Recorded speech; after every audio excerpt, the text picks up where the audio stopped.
Okay, my dear student, today we start the new article, that is some uses of orthoboric acid,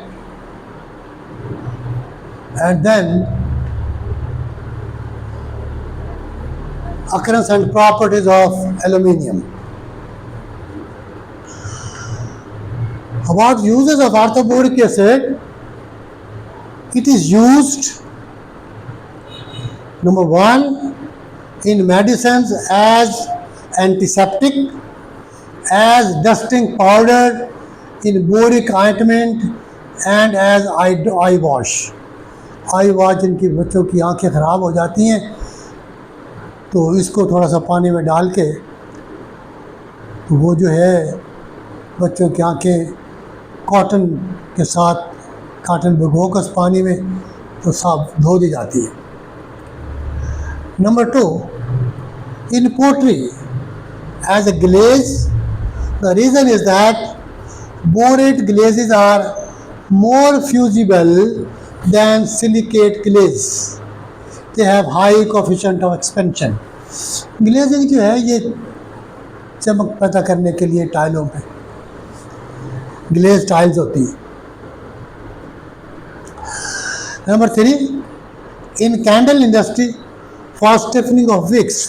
जो मोमबत्ती के अंदर, candle के अंदर जो बत्ती होती है, जो धागा होता है, उसको स्टिफ करने के लिए ताकि वो इरेक्ट रहे, तो उसके लिए भी इसको इस्तेमाल करते हैं.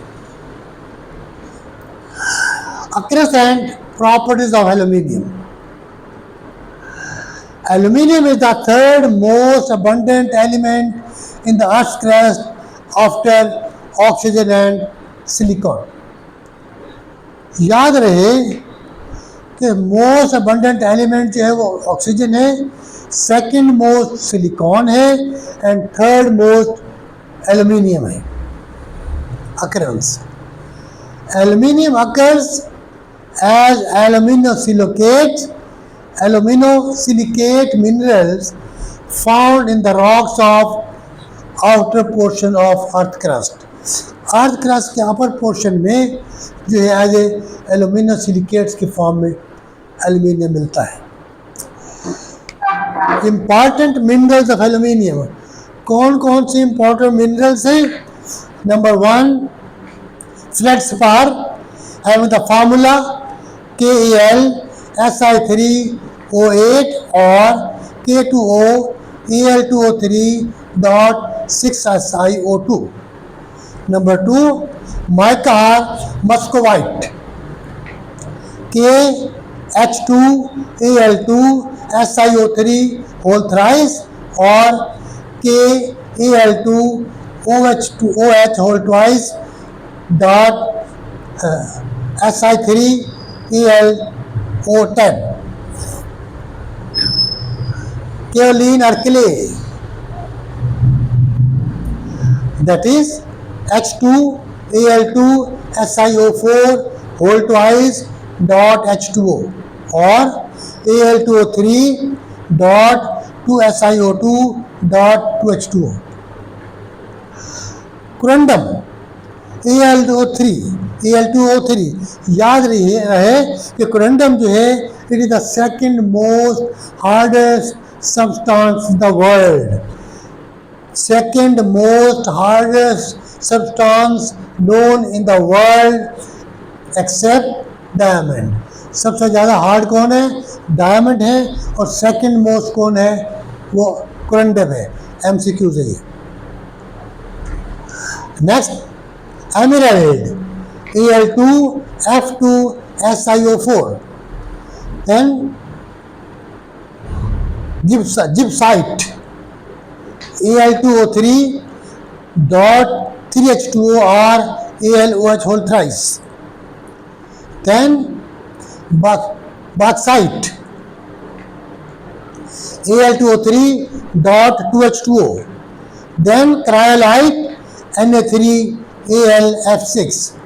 These are important ores or minerals of aluminium having the respective formulas.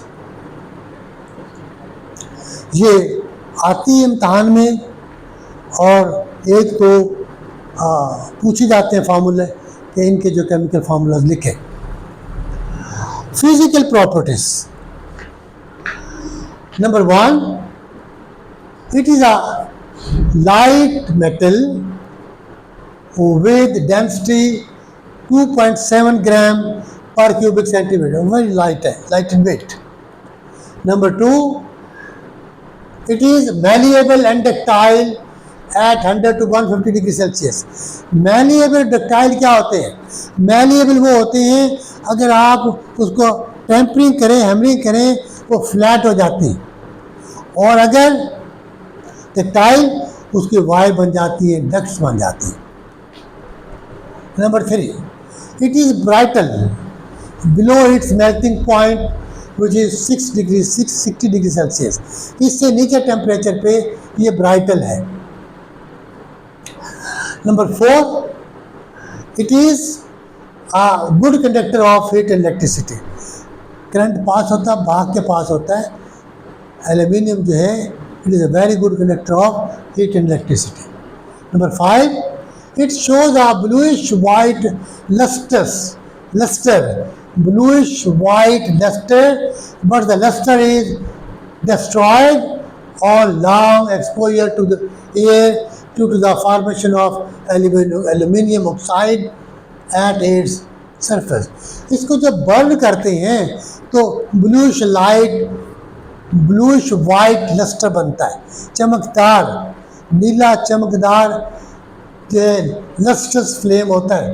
लेकिन ये लस्टर्स जो है ये कुछ देर के बाद जो है ये ख़त्म हो जाता है, डिस्ट्रॉय हो जाता है, क्योंकि इसके ऊपर जो है एल्यूमिनियम ऑक्साइड की जो है वो एक लेयर सरफेस में लेयर बन जाती है, जिसकी वजह से वो लस्टर्स पोर्शन जो है वो डिमिनिश हो जाता है।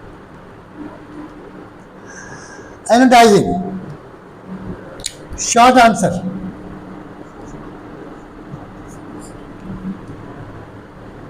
एनोडाइजिंग क्या होता है? The layer of aluminium oxide on the surface of aluminium is very useful. Its thickness is increased purposely in the industry of electrolytic process. This process is called anodizing. ये जो aluminium oxide की layer बनती है, जब आप इसको जो है जब बर्न करते हैं, हीट करते हैं, इसकी बर्निंग होती है, तो इसके सरफेस पे जो है या इसको एयर में एक्सपोज करते हैं तो इसके सरफेस के ऊपर जो है एल्यूमिनियम ऑक्साइड की लेयर बन जाती है। ये लेयर जो है वो फर्दर रिएक्शन जो है उसको स्टॉप कर देती है, और पर्पसली इस लेयर को कहते हैं कि थिक हो जाए।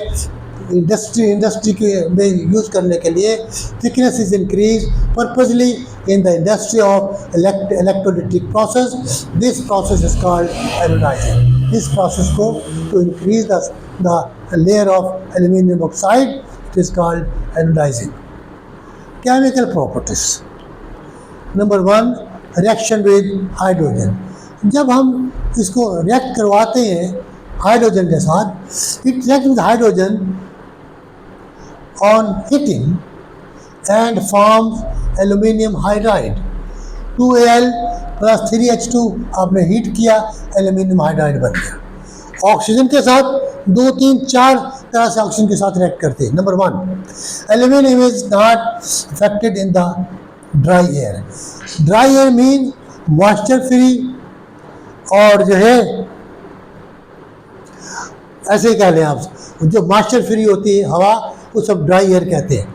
On heating and forms aluminium hydride, 2Al plus 3H2 aluminium hydride. Reaction with oxygen. Aluminium is not affected in the dry air.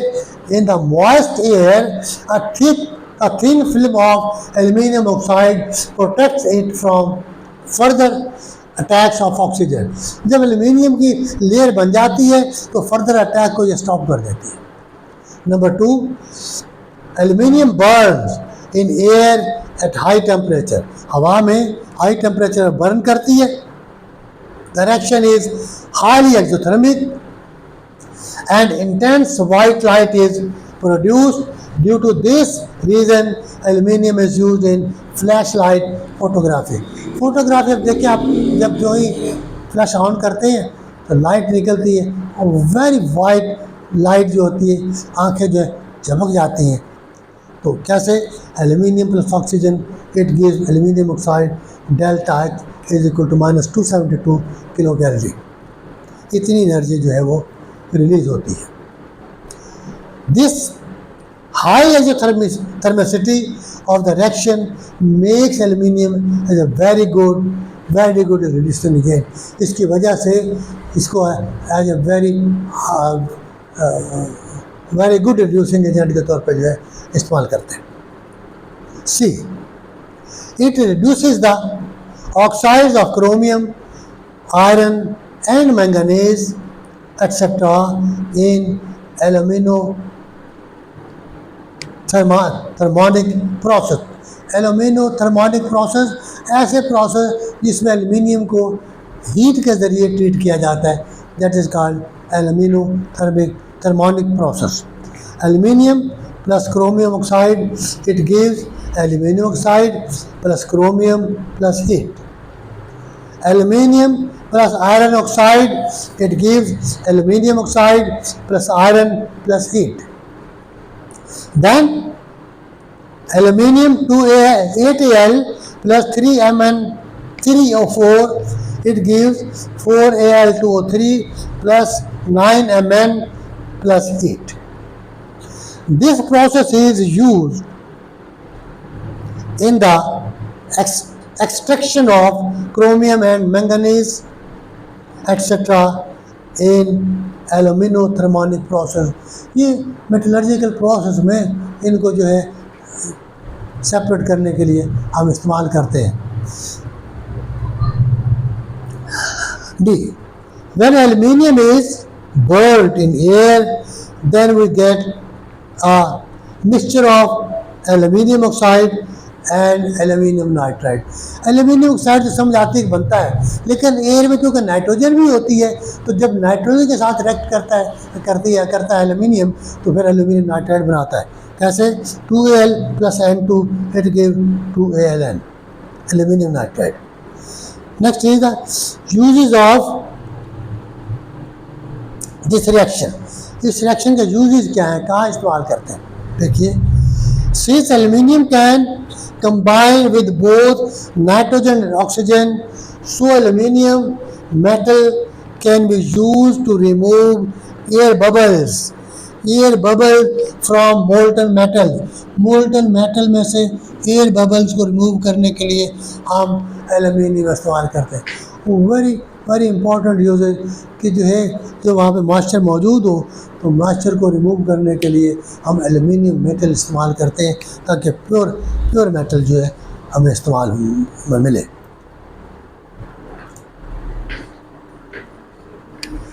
Effect of salt solution. Salt solution के साथ क्या इफेक्ट है?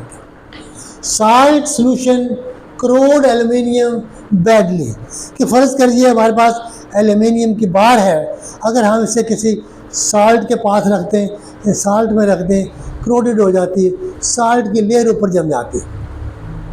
So aluminium and the alloys aluminium are not suitable for manufacture of ships.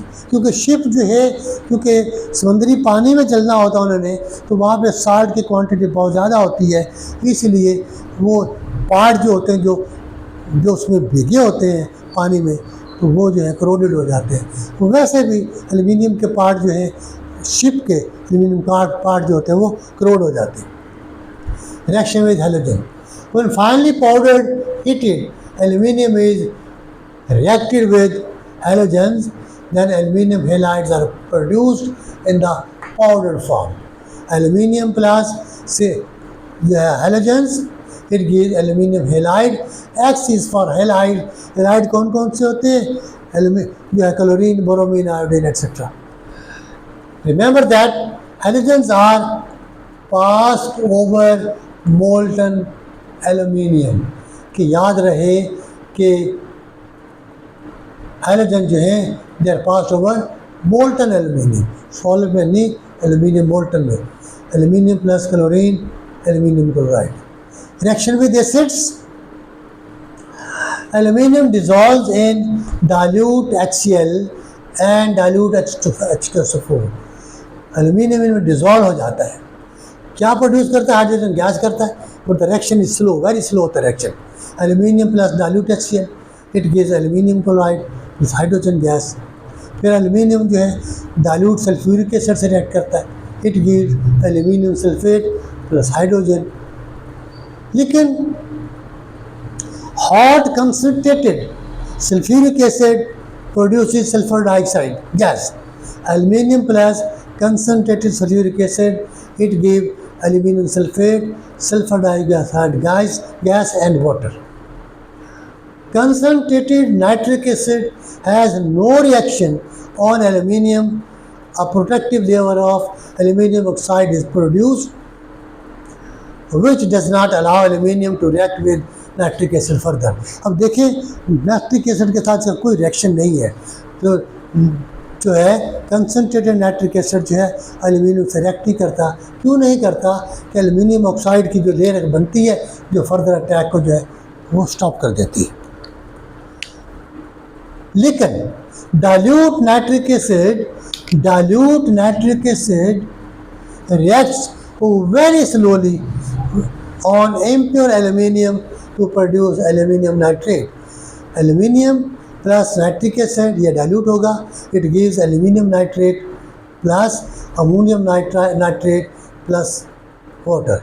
ये याद रहे, जिस reaction में nitric acid के साथ अमोनियम नाइट्रेट बनता हो वो रिएक्शन जो है इनकम्प्लीट होता है. Reaction with alkalis. Aluminium dissolved in alkalis with the evolution of hydrogen gas and soluble aluminates are produced. Aluminium plus sodium hydroxide plus water, it gives 2NaAlO2, that is sodium aluminate plus hydrogen. या इसको ऐसा भी लिख सकते हैं 2Al plus 6NaOH, it gives 2Na3AlO3 plus 3H2. This is also sodium aluminate, ये भी sodium aluminate है. बाकी रह गए यूजेज इंशाल्लाह नेक्स्ट लेक्चर में हम इनको ख़त्म करेंगे. एल्यूमिनियम के बहुत ज़्यादा यूजेज हैं, सो हमने इसको यहाँ स्टॉप किया ताकि सारे के सारे यूजेज जो है एक रिएक्शन में एक लेक्चर में जो है वो उनको सम अप किया जा सके. Okay, thank you very much.